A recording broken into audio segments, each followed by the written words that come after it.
أعوذ بالله من الشيطان الرجيم بسم الله الرحمن الرحيم قل هو الرحمن آمنا به وعليه توكلنا فستعلمون من هو في ضلال مبين صدق الله العظيم।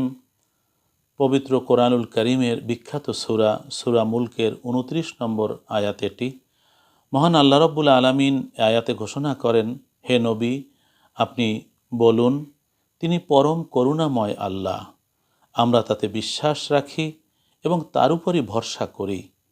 সত্যই তোমরা জানতে পারবে কে প্রকাশ্য পথভ্রষ্টতায় আছে।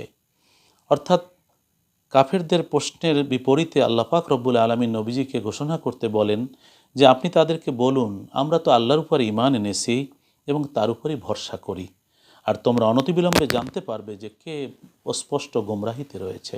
অর্থাৎ তোমরাই গোমরাহিতে রয়েছো আর আমরা ঈমানদাররা আমরা সৎ পথে, সঠিক পথে রয়েছি।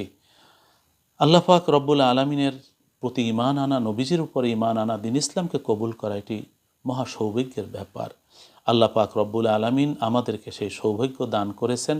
আমরা ঈমানদার হয়েছি, আল্লাহর উপরে ঈমান এনেছি, নবীজির উপরে ঈমান এনেছি, দ্বীন ইসলামকে আমরা আমাদের জীবন বিধান হিসেবে, দ্বীন হিসেবে গ্রহণ করেছি। আল্লাহ পাক রব্বুল আলামিন আমাদের দুনিয়ার কল্যাণ দান করুন এবং পরকালে নাজাত ও মুক্তি দিন। আমিন। আসসালামু আলাইকুম রহমতুল্লাহ ওয়া বারাকাতুহু।